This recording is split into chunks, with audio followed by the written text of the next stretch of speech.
Secret friends, unite!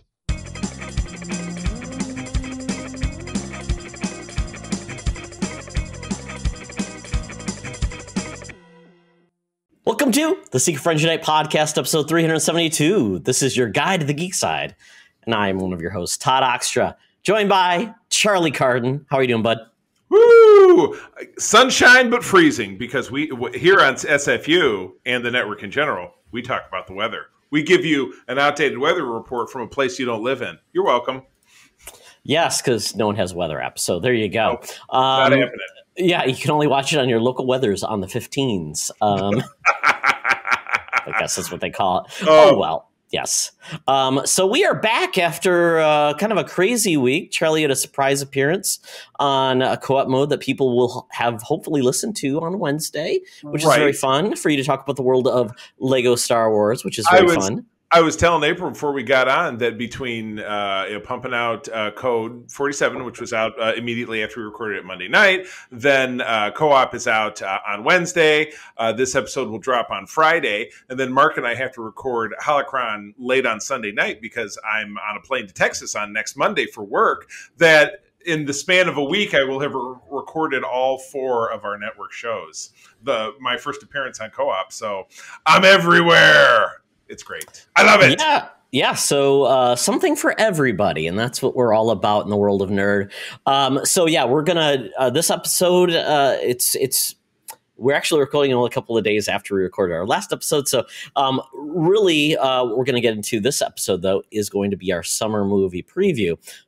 Doctor Strange, the summer movie keeps coming in. So, that's dropping in a couple of weeks. So we figure we'll prepare you for what movies you can expect to have this fall. And if you are interested, we'll give you details about the Summer Movie Wager League that we do every year, typically between myself, Charlie, and our friend John.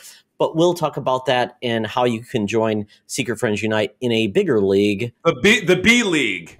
In a couple of weeks. Yes, very good. But something we can talk about right now is There Goes My Hero. No, it's not the Foo Fighters. You got to toss a T in there for Detective Comics issue 372 from February of 1968. That is right, Batman taking on the fearsome Foot Fighters. That's right.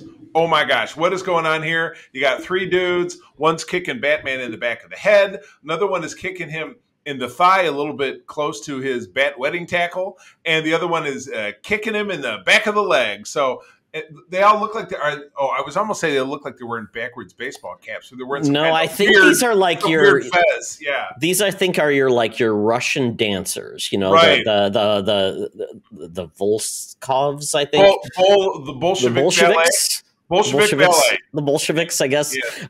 But yeah, they're essentially doing their foot combat. We have Batroc the Leaper. Now we've got the Foot Fighters. It's very curious. It took 3 people at the same time. Batman would have 18 broken joints in this one. His neck, his gut, and his knees. So not a good look, Batman. And where the hell is Robin backing him up here? So that's lame. It's interesting, this cover, stepping away from one of the issues we talked about last week, which was by, who is the famous Batman artist who also drew the intro to Batman 66, which was on the air when this comic came out. It was probably Dick Sprang. No, it's on the tip of my tongue. But anyway, this appears to be somebody else. Is this Denny O'Neil, or who's the guy who was? No, Neil Adams would have probably been close to this era, although he was 70s. But Jim Aparo could have been another one. So of that time, gotcha. Yeah. Well, Todd, at least now, since you, Katie, and I have agreed to do the not so classic comic roundup once a quarter, there's an equal chance that this cover will come up, so we might get to read it. And wouldn't that be fantastic? We're at the mercy of the random number generator. So, Charlie, nobody knows. Nobody knows. 100 issues. If we do it every quarter, that means we just add an extra 12 issues. So but I find out the longer we go, there's just going to be less and less Marvel. There's going to be more and more DC. Because Marvel just doesn't have many that go beyond 400. Right, we're gonna, yeah, exactly. Yeah, well, nowadays, if you put it to a time limit, Marvel doesn't have many that go beyond 25. It's like, oh, time Nobody to does reboot it. anymore. Nobody does anymore except for DC. They kept the thousands rolling, so there you go. But know what else goes past 400? That's our gal pal, our senior news correspondent. Without further delay, Madam Webb, take it away. Now it's time for Madam Webb's rumors and news. Take it away, boys. Thank you, Madam Webb. We get into the news this week. Madam Webb, all I know is if you've been trying to hook up with Ezra Miller, might not be good for your PR career. He's having a tough time right now. He does not need a needy Actarian to make his life more complicated. Although, maybe some nights at home watching Matlock, drinking some Maalox might cool him out. Ooh, I'll bet. And that is, by the way, our Flash story. Oh, wow, I didn't even get my own pun. That is our quick add-on to the news that broke just about an hour ago. And again, we're recording this on Tuesday evening. Ezra Miller arrested for the second time in 3 weeks. He's in Hawaii on assault charges. Turns around, it was described that he threw a temper tantrum after being ejected from a private party at a private residence. He threw a chair, which struck a woman in the forehead, giving her a half-inch gash on her forehead. So safe money is that he's done with Warner Brothers. Like you said, it's time to bring in a ringer, Barry Keogh. Yeah, he does kind of look like a more prettier version of Barry Keoghan, who we've seen as basically playing the Joker if you watch Batman, because it's on HBO Max now. So no really that. But Ezra Miller is an odd bird. He's just was in the latest Fantastic Beasts movie. And this dude is a magnet for trouble, it seems like. Now, this Flash movie, isn't coming out until summer 2023. So, Charlie, the PR buzz, things like this, we'll forget about this story. It's not like, unless something else worse happens, like he kills a dude. People have done far worse and then come back from even Robert Downey Jr. broke into someone's house and was sleeping in their bed. This dude has not done a home invasion yet. Right. Robert Downey Jr.'s, bust and all his drug stuff was 10 years before he was cast in the MCU to kick off the MCU. Mm-hmm. So I just don't know. And Robert Downey Jr. was a big star for 15 years before that happened. So he was a big star for 3 years because then he did Chaplin and he was off the map. So big star. Not so much. Weird Science, those movies, less than zero. In the business, he was part. He was a good actor who had a very low key career until he basically, and then he had a resurgence. So I think everybody can have we just saw Will Smith slap somebody on stage. Will Smith will be back too. It's not like his career is over. It's just this dude is just he's young and he's young. He's 29. So he's got to figure out his crap, or his career will be in the crapper, and we'll see how it goes. But I hope he can figure his crap out. If not, then yes, we will be getting a Sonic level of face changes to get the movie out. Hey, you know what? It worked in those Star Wars prequels with putting Christopher Lee's geriatric face on a young body. It can happen for you. Anyway, the big news of the week, Todd, this is all you because you are the guy for this particular thunderous character. So take it away. Yes. Thor has been my favorite solo Marvel character for almost all my life, since the Walt Simonson run, essentially. I've always been a huge fan of Norse mythology. I am Norwegian. It just kind of goes part and parcel. I have a Mjolnir tattoo I got when I was, that was in 99, I think I got that tattoo. Yeah, it's been a long time.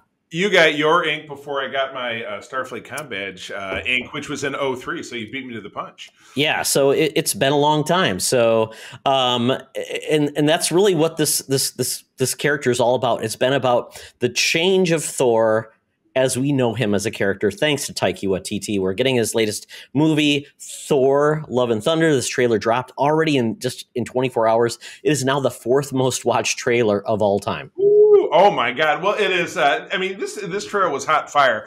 In the first 10 seconds, if we're getting Sweet Child of Mine, and that's the theme, It's gorgeous. And then watching Fat Thor work out in his trucker hat. This is one of the Easter eggs. I don't want to spoil it, but you've seen him flipping chains and stuff. And he's like, there's going to be a great montage in this movie. Obviously, the Guardians of the Galaxy are playing a heavy role. And again, we were talking about this even on Co-op last night, is that the fear was Guardians had kind of fallen out of the zeitgeist, that nobody really cared about them anymore because it's been now 5 years since Guardian of the Galaxy Volume 2 came out. So this is going to be a way to really kick them back into high gear, I think. But this is amazing. This may certainly change my staff rankings, because I went on record when we talked for the 2022 overall preview that I thought Jurassic World, the Old Dominion or Evil Dominion or Big, whatever the hell the Jurassic World movie coming out, that was going to be number one. This is going to be the number one film of the summer, hands down. Marvel rarely disappoints when it comes to box office, even during like the pandemic. I mean, we'll be fully back in theaters. Mask mandates are gone. I mean, it's essentially back to normal, excluding some weird things that could happen. Obviously, the monetary situation is far worse. We've got a wig war in Russia, but all intents, the world kind of operates despite those things happening. So yeah, this is going to be pretty cool. We know that this is going to be mirroring off a plot that was actually in the comics with this god killer named Gore, played by Christian Bale, which is kind of cool. We've seen his action figure, haven't seen him in the trailer, but that's kind of cool. We are getting some nods and Easter eggs in here. It's kind of funny. We get this picture. We got this. First, it starts off with a little Thor running. You see him as get older, and you see him in kind of that very funny looking kind of like comic book accurate from the 60s costume. The costume that he had for 40 years. Well, no, when did this really fit? Did this really, it kind of, no, it actually made a comeback after. It lasted until the mid 90s, and then they went extreme in the 90s, did some really crappy stuff. What I'm saying is they brought it back. If you look at Perez's run of Avengers starting in 98, he was back in his costume. So absolutely. It kept cranking. So there were some beautiful, we got Yggdrasil, the World Tree. What are some of the other gems we got? Yeah, like I said, the training montage, this looks just absolutely awesome. He's wearing a trucker hat and the muscle tee. And do you know what the trucker hat says without looking? No. I had to look it up. It says strongest Avenger. Nice. That's custom hat or something like that. But yeah, you got to love it, because this opened up with Paradise City, really cool, fitting a theme. Music is a big part. Yeah, sweet child of mine. Oh, sorry. For some reason, I thought it was my brain is. I only watched it once, didn't watch it multiple times. So and then we've got Thor with the cut off sleeves of the leather jacket, so he's rocking a cool vest. Kind of probably, I'm guessing he's just trying to ape Peter Quill in a lot of ways, because he's just trying to compete for the cool. That was a big part of it. We saw Peter kind of inspiring Thor to bring him back. This is all rehabilitation, taking Thor from where he ended, kind of like not knowing his place. Obviously, he's no longer. He kind of bequeathed his throne, and Valkyrie is now kind of like a CEO wearing her business suit and everything. Right? Yeah, exactly. So we get Korg and Thor kind of doing their own thing, like they don't want to be a hero anymore. So this is going to be like Thor's redemption tale, but we also get the two goats from mythology who used to like carry him. That was really cool in the boat. Very neat.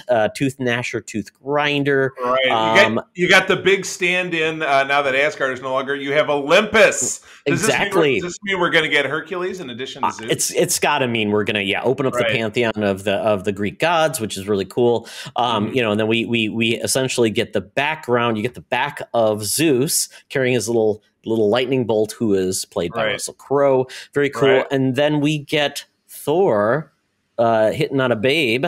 We don't know who it is. She's got blue hair and maybe a mask that she pulls down. I can't tell, but very, very cool. We see in this. I mean, these are all like just little Easter egg snapshots that people have. We've got like direct pieces from like the comics, where there's this scene in like where the Frost Giants roam, where this big beast was taken down by Gore. From the comics. And then once again, King Valkyrie in her business suit, getting bored with the dealings of the gods. The foolishness of men. Yes, absolutely. Yes. And then Jane Foster. Oh my God, the capper. Yeah, the ultimate redemption from Thor: The Dark World brought back Jane Foster, the mighty Thor. Yep. Basically, was dealing with cancer. Right. She became this character that nobody knew it was. It was a big mystery. Then we Right. found out though that the hammer, every time she became Thor, actually made her cancer worse. Yeah. So, and Well, then we but eventually got Jane Foster becoming a Yeah. Valkyrie further down the line. Now, there is no precedent, at least in the film series, that she has cancer or anything like that. But No, but one they can thing- explain that as being why we haven't seen her, though. Yeah, well, yeah, exactly correct. But what's great is that she does have the reformed Mjolnir hammer, which was destroyed by Hela in Mhm. the previous film, and then it absolutely looks like it's cobbled back together because obviously when she crushed it and it fell to the ground, that's where the bit Mhm. stayed. Yeah. Until obviously Jane or someone came along. How is it reforged? What's the story? I mean, I can't wait to find out. Yeah.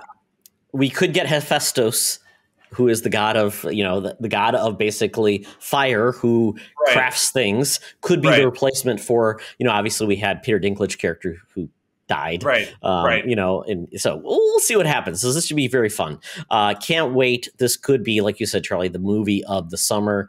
And we'll talk For about sure. the movies of the Yeah. summer very shortly. But with that, Charlie, we've got something that's less fantastic, but it could be good, which is the Leprechaun is apparently Lionsgate is looking to reboot the Leprechaun horror franchise. Now, Charlie, have you seen any of the Leprechaun movies?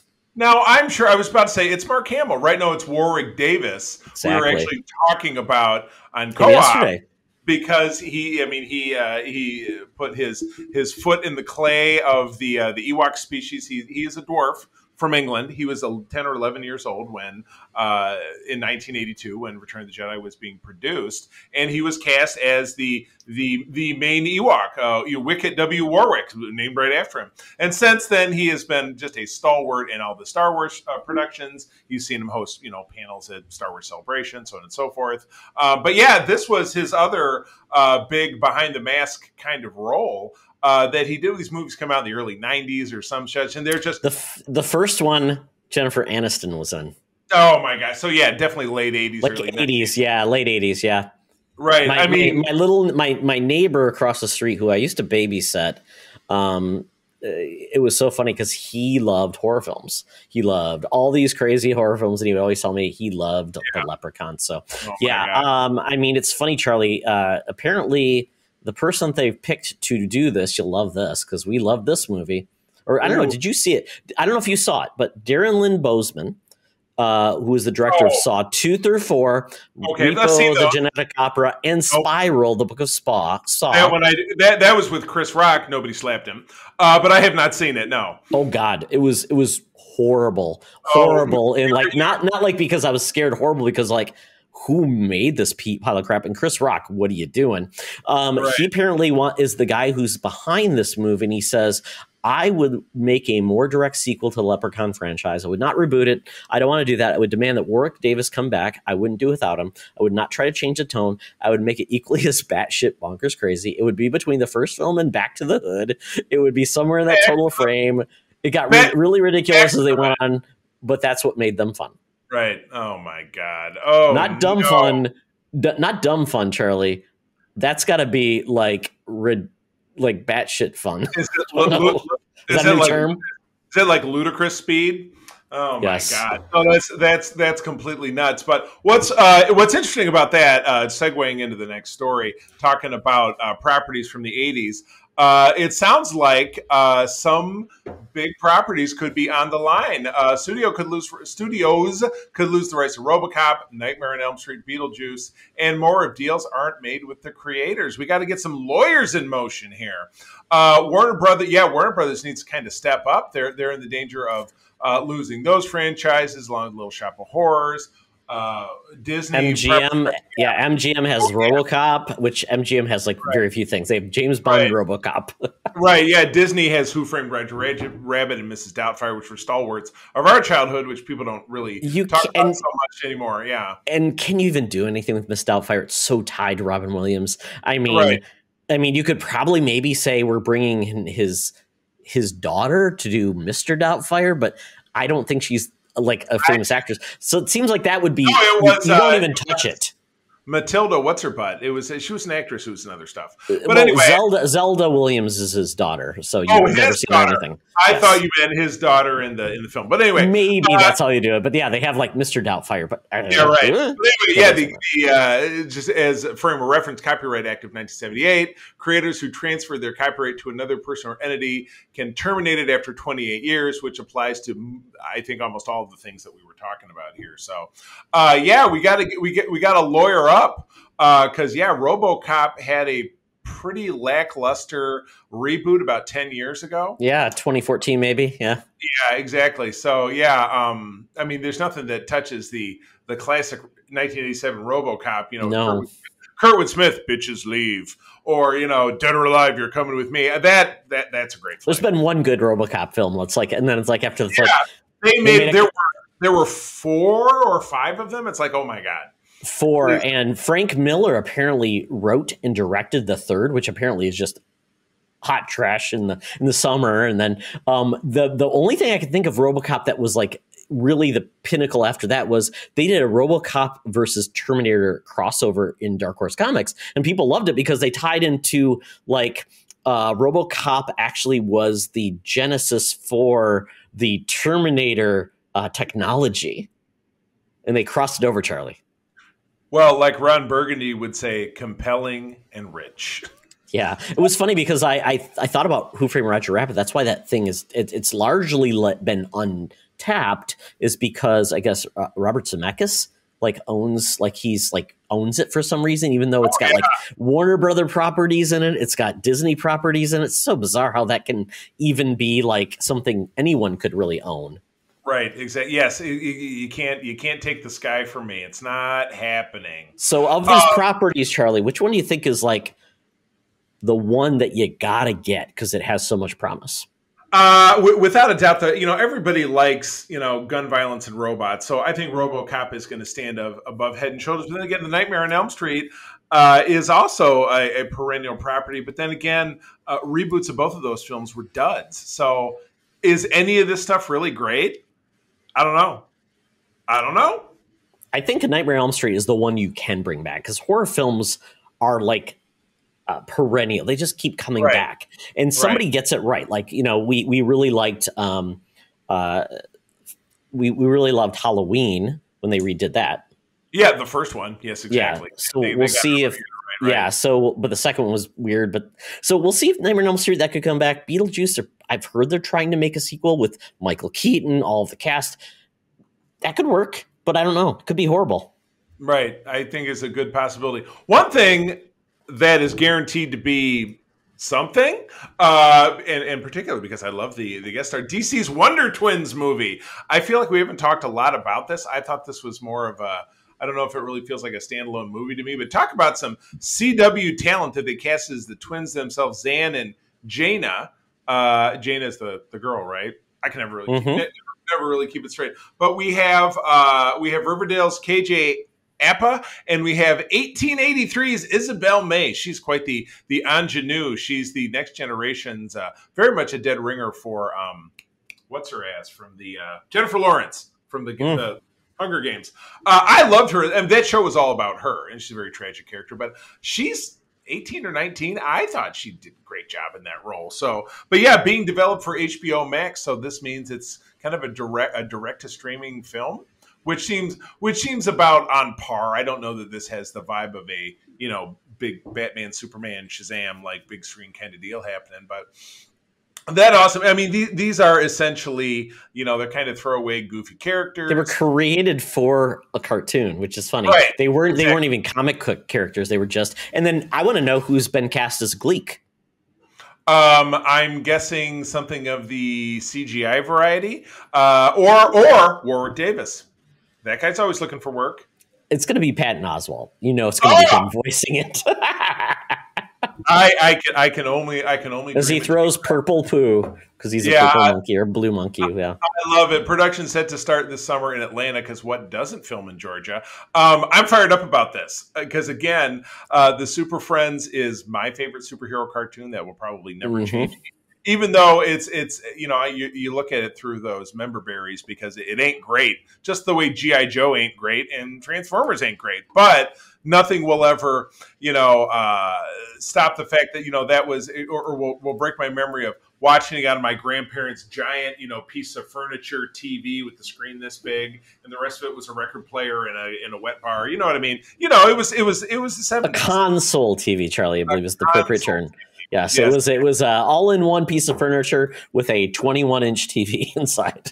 Exactly. Oh yeah. My goodness. But I mean, I am excited for this because I think there was a comic. I think they're going to base it on, which is going to be more of that ironic, like that Brady Bunch, Scooby-Doo, like where they did live action, but they embraced like the silly and goofiness of it and made it fun. Yeah, I think it'd be a lot of fun. It sounds fun, but also terrifies me is this next story. So you go ahead. Yeah, apparently Zack Snyder pitched a Star Trek or Star Wars project to Lucasfilm. Didn't happen, so he said, "Screw it. I'm going to take that gold, that box office gold that the Snyder Man has in his fan base, and he's going to make." He's going over to Netflix, and he's going to develop that project into a science fiction epic that's going to be split into 2 parts. Movies, yeah, exactly. Yeah, this is funny, Todd. You say all the time, and it's interesting because now it's put into motion here. You said, would this movie be any good if you took Star Wars off it? Would it be any good if you took Marvel off of it? Yeah. So this is the same thing. It's even called Rebel Moon, which is a very Star Warsy. It's Absolutely. 2 very Star Warsy kind of words. So yeah, it will be. I will watch this with glee, just looking at it, thinking about, well, that's supposed to be Han Solo. That's supposed to be Luke. That's supposed to be, or it's supposed to be Poe Dameron, or that's supposed to be Leia, or that's supposed to be this or that. So to try to kind of headcanon it while you're watching it and make it Star Wars, I think that could be half the fun. Story set in the peaceful colony on the edge of the galaxy that finds itself threatened by the armies of the tyrannical regent Belisarius. Okay, so sounds like he's a dinosaur? Ooh, he could be a dinosaur. I like it. They dispatch a young woman with a mysterious past to seek out warriors from neighboring planets to take a stand against the tyrants. That could be like Jedi or disgraced Jedi. So it'd be interesting to see the Star Warsy aspects of it, and then to kind of piecemeal from that, it's like, well, this is supposed to be, this is before the prequel trilogy, or this is, 1,000 years after the sequels or whatever. So I'd be curious to find out. Yeah, so this is going to be interesting because, to your point, Charlie, is this going to feel like he is trying to make a Star Wars film, or is he just still trying to make a sci-fi epic? I don't know. The funny part, though, is he already had to cut this thing in half. Netflix was like, you're not making no damn 4-hour film, Zack Snyder. Right, exactly. And Zack Snyder, there better not be no, I want the Snyder cut, because you're behind this thing, man. So I just worry that this guy is so self-indulgent. He can't tell a story that makes sense unless it's like 18 hours long. And it's like, well, that's just bad editing, bad storytelling. Stop being indulgent. It's like even the Beatles had someone telling him, you can't make Get Back 18 minutes long. I was going to say, no, there were times in the Beatles' career when they didn't, which is how we got Revolution #9, the least liked track on the White Album. But yes, exactly. Everybody has to have a no man, as opposed to all the yes men that we know George Lucas surrounded himself with during the prequels. That every terrible idea he had Rick McCallum going, it's fucking great, man. Yeah. Because he essentially divorced his wife, so his wife would stop telling him, George, stop doing that dumb stuff. Right, exactly. Nobody cares about your silly foolishness. Exactly. Yes. So you're right. We will see, and I assume if this is going. I mean, I hope it's good, but I mean, he has not made a outstanding original property. We know how Sucker Punch went. We know how the what was it, the Army of the Dead went. Right. I mean, he's not exactly making great original stories. So his success has dealt with people's ideas, and he just had to film them, was where he most succeeded. Right. Only time will tell. I'm assuming this is a year and a half off, so it will be discovered. So anyhow, looks like that's taken us up out of the news. So unless I'm very much mistaken, let's hail that gypsy cab. Let's get ourselves down to Zero Town, Scugtown, Scuzzyville. to our favorite geek establishment. That would be the Geek Easy for libations and conversations. Let's go. Talk nerdy to me. Talk nerdy to me. We're sitting in the Geek Easy, cover bands playing, drinks are poured, and we are ready to get our nerd on. So it's a little lighter week because we recorded essentially 3 days ago. So it's like, so I haven't done a lot. What's happened? I know this podcast exactly. is coming daily. Yeah, it pretty much. Yeah. We're trying to arrange schedules and everything, so we'll see how it goes. But in the meantime, over my birthday weekend, I was supposed to see a movie. Didn't happen, but I'm like, you know what? I'm going to enjoy my birthday pizza, have a good time, and because family wanted to do something else, I'm like, cool, you know what? I'll treat myself. I'll rent a movie. I did a poll, Charlie. I had Werewolves Within, which is a fun little whodunit where this group of folks are trying to figure out who the werewolf is in this town. And I'm going to say that movie will go into our horror movie for this fall. So that'll be a future watch. So I'll just put it on the list. We'll make it an automatic. I think you'll enjoy it because you're one of your you're a fan of the AT&T girl. She's in it. So I think that's a positive ad. Yes. Yes. So the other movie, and essentially the movies were tied. The other one was Last Night in Soho. This is a movie I've wanted to watch. This is Edgar Wright, who makes movies I adore. He does such a good mix of music and genre. Except for the last movie he did was Baby Driver, which really was, I guess you could call it a car heist genre. But it was a straightforward like car heist film with a driver who stole cars and he fell in love with a girl and he wanted to save her and he was out to get killed. So love that movie. The music was really awesome, the way they did it. So this is his next film, which I'm not sure what he's going to do next. And Last Night in Soho is all about, I guess call it like almost like a inspired musical period piece, excluding the fact that it takes place in two periods, modern time and in the 1960s in Soho. So you get this snapshot of London in this idealized fashion. The music, the way the people looked, the style, the fashion, you know, all those things. Very cool. But you basically are following this girl, the main protagonist, who comes from a little town outside of London called Cornwall. It's not a little town. It's like a very rural burb of the main area of London. It's not a corn hole in the wall. No.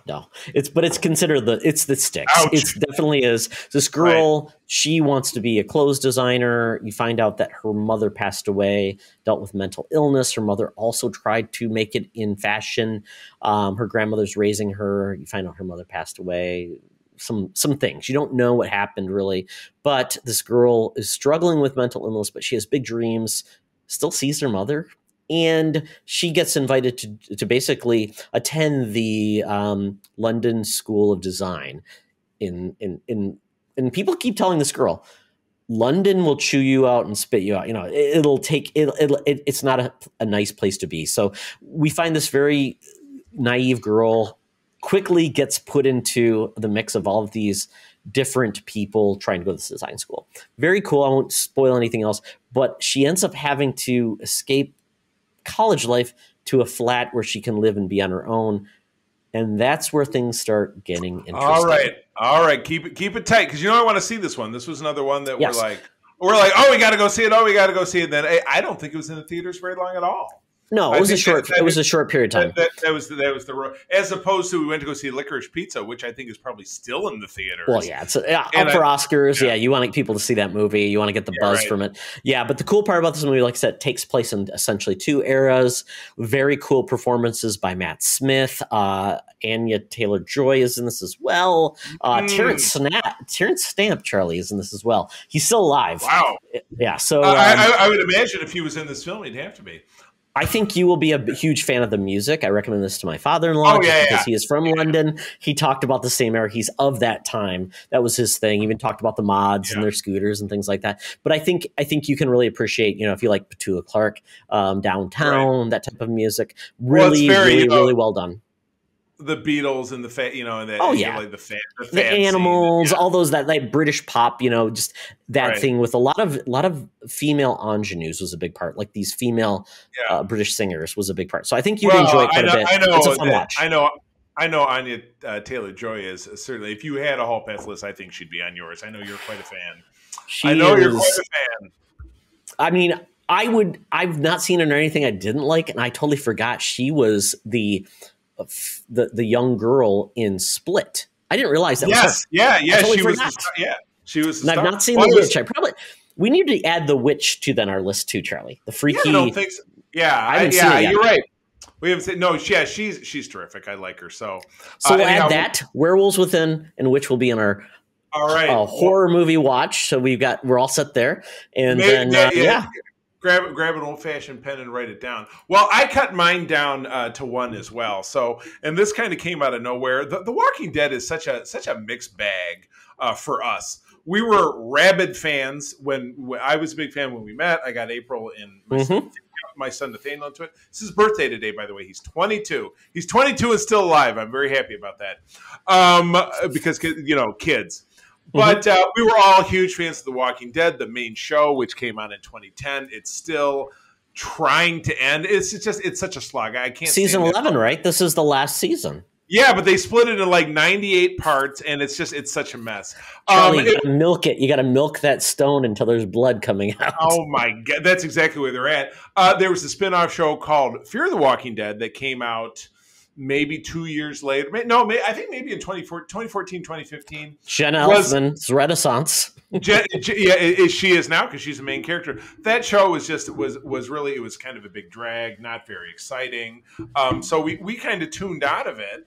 But April ended up tuning in back on her own and said, you got to watch this with me. They're actually doing some interesting stuff. They were in Texas. There was a nuclear bomb that went off, and they're dealing with kind of what that is all about. And so I watch it because she likes them, and you know how it is.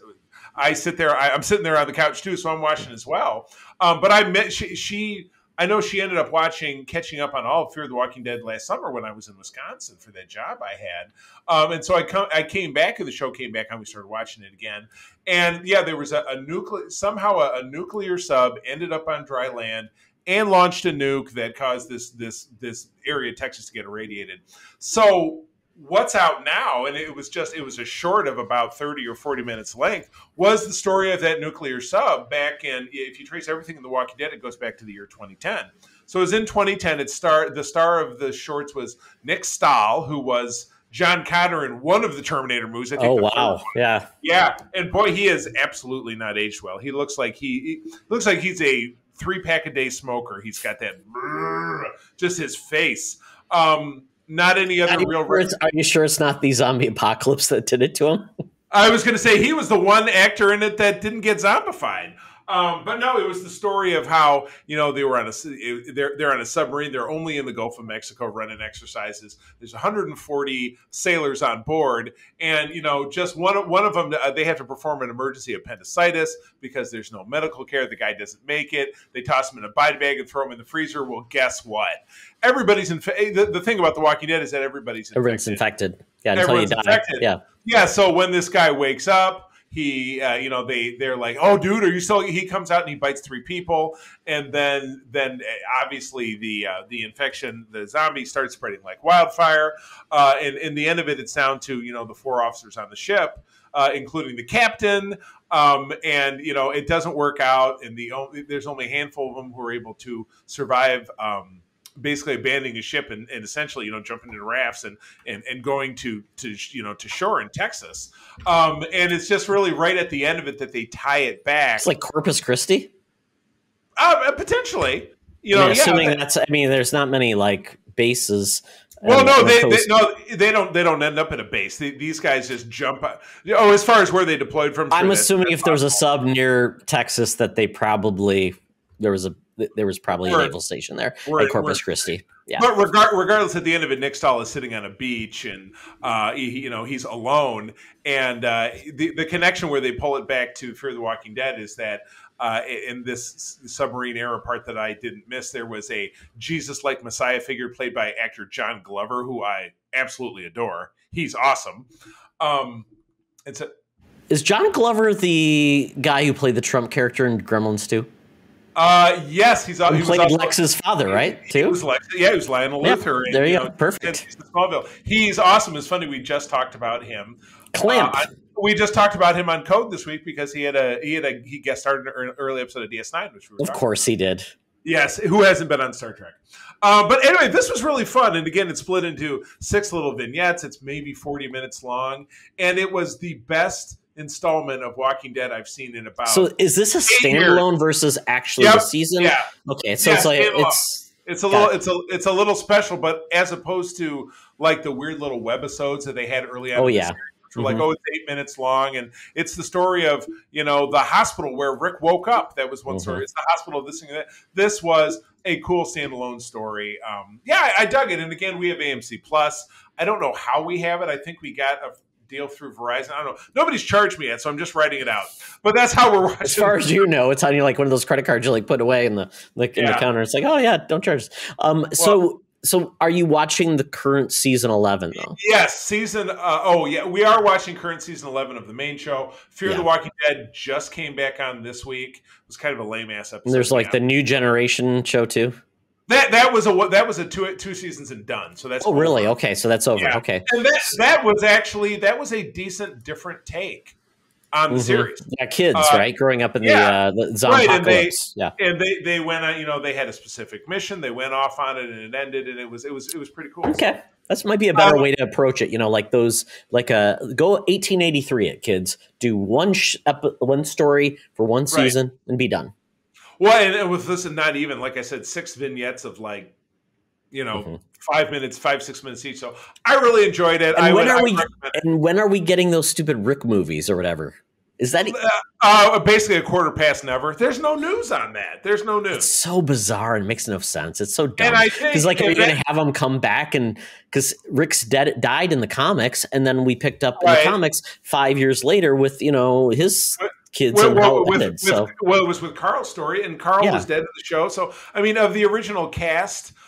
We have Lenny James, who's on Fear the Walking Dead as Morgan, and then we have Rick and Carol. Then that show's going to end. They're going to have their own Daryl and Carol, and then Negan and Maggie are inexplicably going to go to New York City and have their own spinoff. The Walking Dead has lost me. But anyway, my point is, it's The Walking Dead, Charlie. It's The Walking Dead. I liked this submarine deal, so cool. If you're lost to the show, you can tune in and miss no beats. I think you'd end up enjoying it. Yeah, watch a recap. Just say what's happened. Like, okay, I'm caught up. I've done that before with that show. I may just check in for the final season just to see where did they land. I just want to see where they land. I have no idea because they're trudging along over same old, same old. Here's a group. They're going to kill our group. We beat this group. Here's another group that wants to kill us. Now we got to beat that group. But didn't they land? Isn't the new group actually a government? It's actually a huge actual city now. So it's not like it's 15 people. It's actually 30,000 people. So it's society again. It's a society again. But again, so that's something. It's something, but it's it's not great. And they have actual stormtroopers dressed in white armor. So I saw that. Yeah. There you go.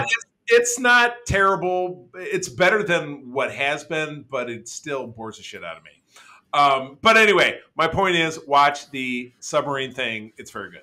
So how many shows are good after 11 seasons anyways? But that's the key takeaway, right? Certainly not MASH, but somehow The Simpsons maybe 30% of the time.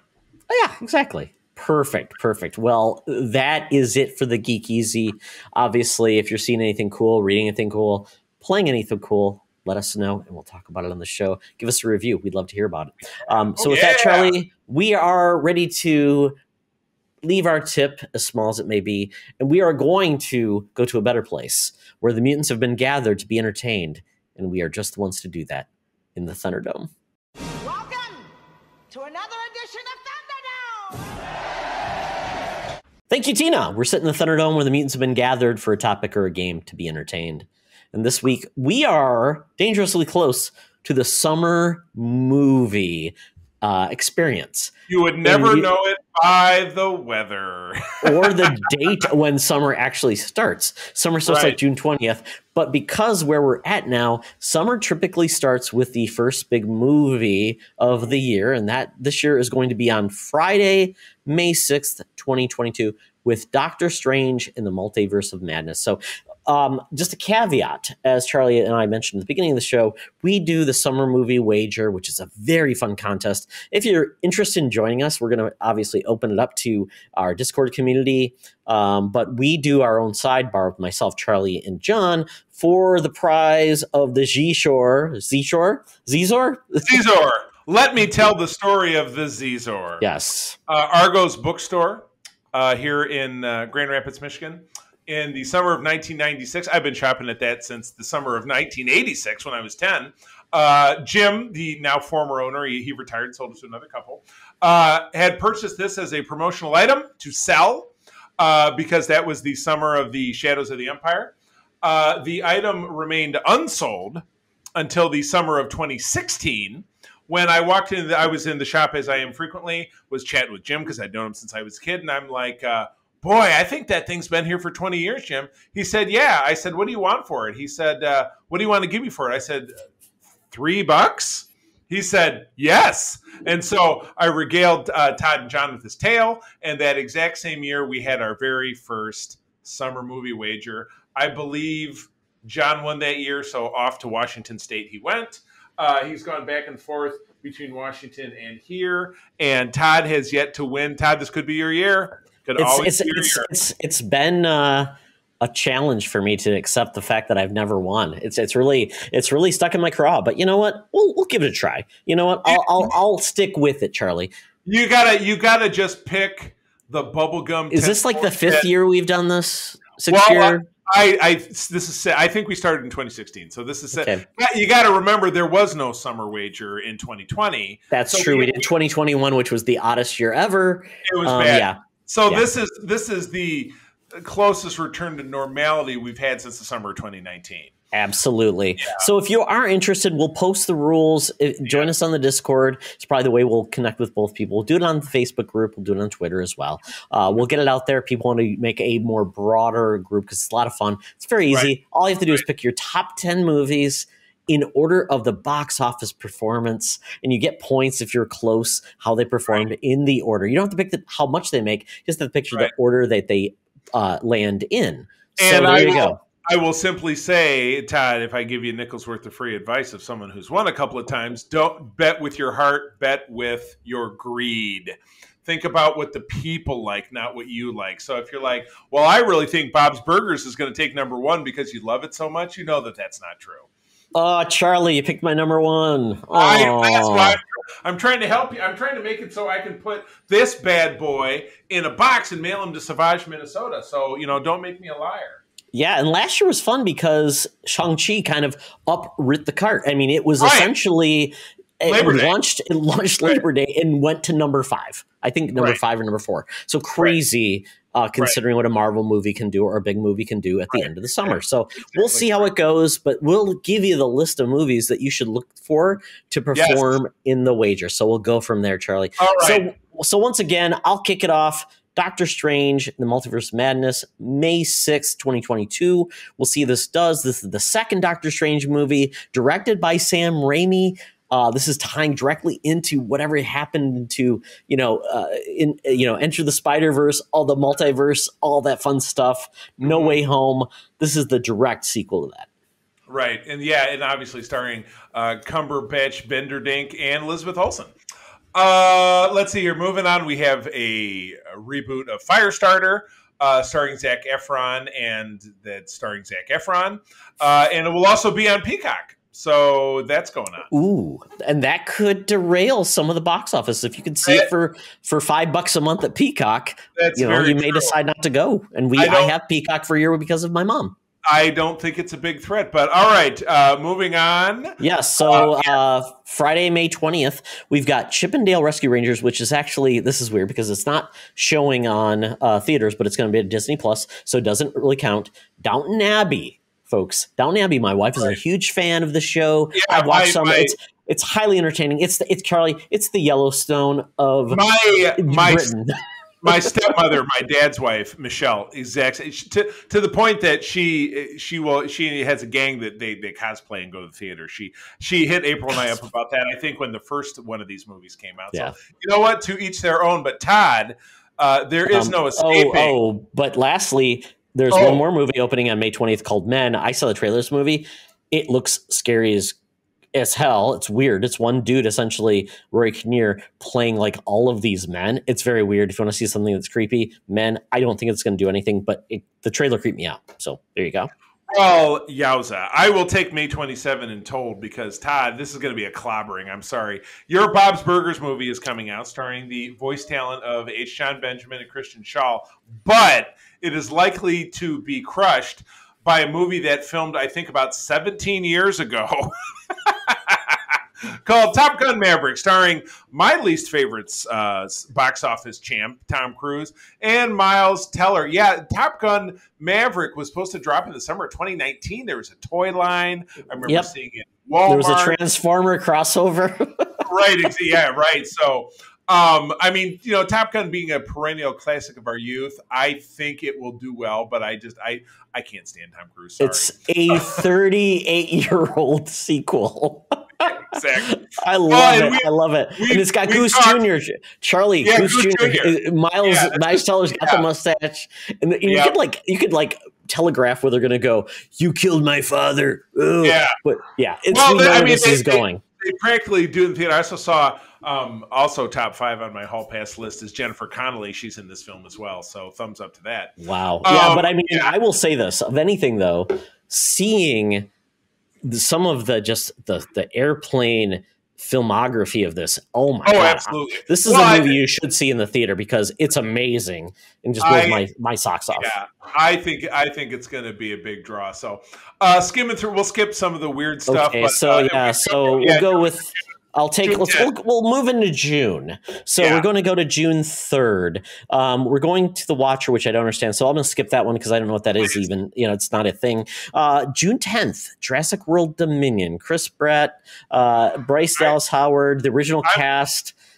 Yeah, I'm going to call this my number 2 because it was my number 1 until I saw the trailer for the film that's going to come out July 8th that we just talked about. I think that is, you've got somebody doing dishes behind you? Yeah, it's because I don't have my sound on, but yeah. Okay. Hold on. Let me swap something out. Let me do something quick. Okay. Let me pause.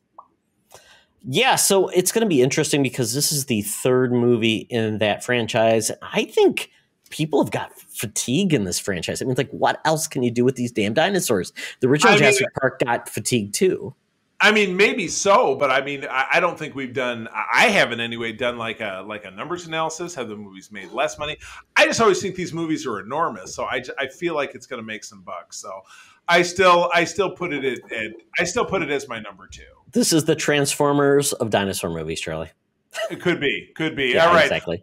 Yeah. June 17th, we move on to a movie that I have no clue what is, which is Cha Cha Real Smooth. So Charlie's going to watch that. But while Charlie's watching that, I'm going to go see Lightyear, which is I don't even know if this is Pixar who's actually making this movie, but this is Chris Evans, Keke Palmer, essentially doing the property that the Toy Story is based on with Lightyear. Right. So this actually looks like a actual like sci-fi movie with these troopers. So I think it looks really cool, but it's very weird to see Chris Evans doing Tom Hanks. Very odd. Well, doing not doing Tom Hanks, doing Tim Allen. Tim Allen. Exactly. Yeah, you're right. All right, yeah. we're gonna start skipping over the scrubs here and just hit the big points. June 24, it's my son's 22nd birthday. Elvis comes out. Oh God, man, I'd love to go see that is the director who did I'm blanking on the name. Moulin Rouge. He does a lot of musical stuff. Is that the French guy?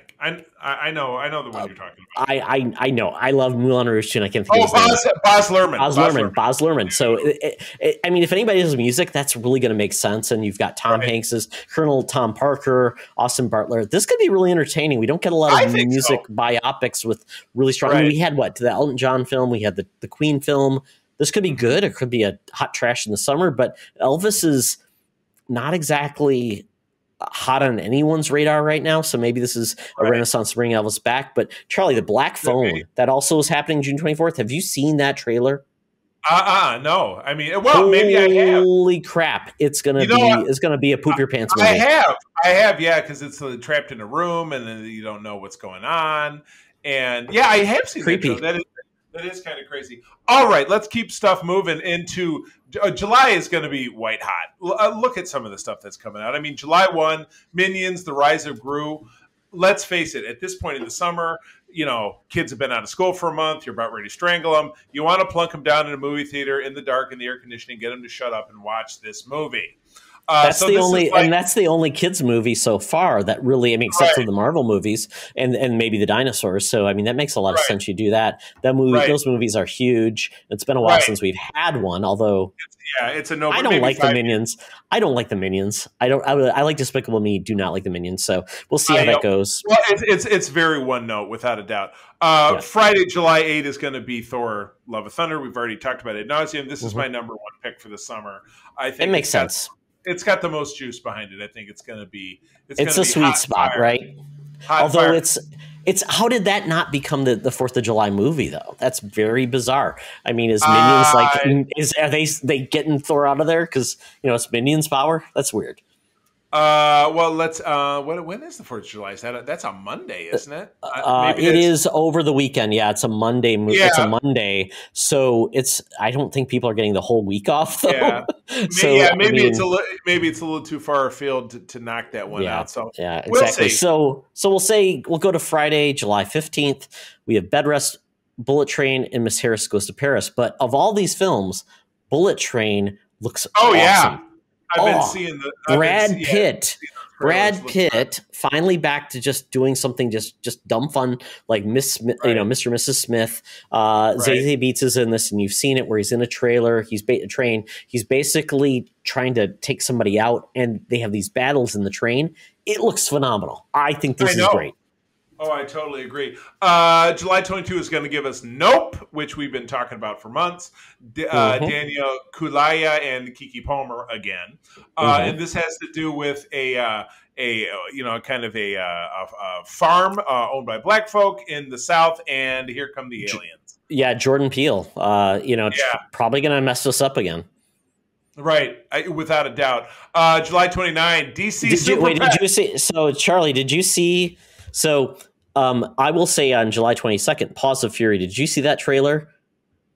It's the animated one with Michael Cera as like a dog who tries to become like a samurai with Samuel L. Jackson. That was when I went and saw what movie I saw that in. Really good though. It looks very funny, like almost like a Kung Fu Panda. So definitely that. But we'll pivot to then July 29th. We got the DC League of Super Pets. We've been talking about it. That looks phenomenal. I cannot wait. That's going to be another kids movie, which I think will even be bigger than Minions because I think it looks just awesome. And I agree. And then, we're getting into August. I'm kind of skimming through. I'm not recognizing a lot until we get a little bit further down, but we do. Oh, well, what do you see in August that jumps out at you? Oh, it's funny because I look at any of these movies and I'm like, so I'll just name them all because I don't know any of these. August 5th, Easter Sunday. We have Secret Headquarters. Then August 12th, Man from Toronto with Jason Statham. So he could make some noise with his really Jason Statham and Kevin Hart. I mean, they're in together. That could be funny, buddy cop movie. Then we've got August 19th, Beast, Idris Elba, Charlotte Copley. Don't know anything about that movie. August 26th, The Bride, Fear, and Samaritan. Samaritan is a movie that I remember them talking about. It's a superhero film starring Sylvester Stallone and Martin Starr. I know nothing about this movie. They haven't even released a trailer for it. So that is it for our summer, Charlie. That is it. And I'm like, unless we incorporate Honk for Jesus on September 2nd. That does take us through. And by then we're into the fall. And again, the fall, we do have some stuff promising, but it's not what we're talking about here. So that's ending. The summer's ending with a wet fart. Let's hope that is not literally the case. This ended up being a very short episode for us because there's not a ton more to really talk about. Nope. But I think it will be interesting. Again, we're kind of squeezing our way into some kind of normalcy now with what existed before with the box office. So it's interesting to see. And again, we're getting productions that were delayed 2 or 3 years because of COVID, like Top Gun. So we're going to see where everything lands. It could go by the numbers, or it could be a complete upset. So it's as emotionally terrifying as March Madness. So let's go for it. Yeah, and we only saw really one movie in this list, if we think about it, that actually has a day and date on streaming. Everything else is not day and date anymore, Right. which I think is the trend now because they realize it didn't perform. You cut off revenue stream that essentially Right. didn't pay off, and you don't have to do that anymore. So if you want to wait, I mean, I think it's to the point. I think Disney Plus does 3 months and then it comes out. We saw that with the Batman 45 days with Warner Brother Films. So I'm not sure how many of these movies will be. So for example, Doctor Strange, if it does 90 days, you basically get into fall before that movie hits Disney Plus. So I don't know if there's anything that will actually defeat itself with streaming this summer. Right. I don't know. Like I said, it's a new hybridized model of who knows what things are really going to be like. So it's crazy stuff. Yeah. So let us know what your picks will be. If you think you like, this is the movie I'm most excited about this summer. There's a good list of movies, but once again, August is highly disappointing. So that's a shame. We'd love to have a surprise movie, which may be This Man from Toronto with Jason Statham and Kevin Hart. Right. Kevin Hart's in everything, so it could prove to be a big winner. But with that, Todd, we bring this to a close. Yes, we do, Charlie. So with that, tell people how they can find you on the interwebs. Absolutely. Well, I can be found at a little place called the Twitters, at the C3, just spell it out. And as always, my wife April and I do run the West Michigan chapter of the Starfleet Star Trek International Fan Club, the USS Grand Petoskey. Can find us at a website of the same name and at that handle at all the major socials. We want to hear from you about Star Trekking. Todd, what about you? Yes, you can follow me at Toxtra for all my hijinks. And if you want to game with me, you can follow me at Spartion98 on Xbox and Switch, and Spartion1998 on PlayStation, where I play all the games that nobody else is playing. Oh boy, yes, he digs the deepest. My. Woo! All right, well, friends, thank you as always for joining us. I'm going to tell you that sharing is caring, and to keep on trucking. Be the hero, not the villain. In a truck. What are you going to do in your last night in Soho? Last night in Bangkok. This podcast is part of the Secret Friends Unite podcasting network. Visit secretfriendsunite.com for more great shows, articles, news, reviews, and more. Secret Friends Unite podcasts are available on Apple, Google, Spotify, and other podcast services around the world. If you'd like to be part of the conversation, you can join us on Facebook or our new Discord server, or follow at Secret Friends U on Twitter. Please subscribe to Secret Friends Unite on YouTube and visit our merch store at tpublic.com. Just search Secret Friends Unite. Thanks for listening.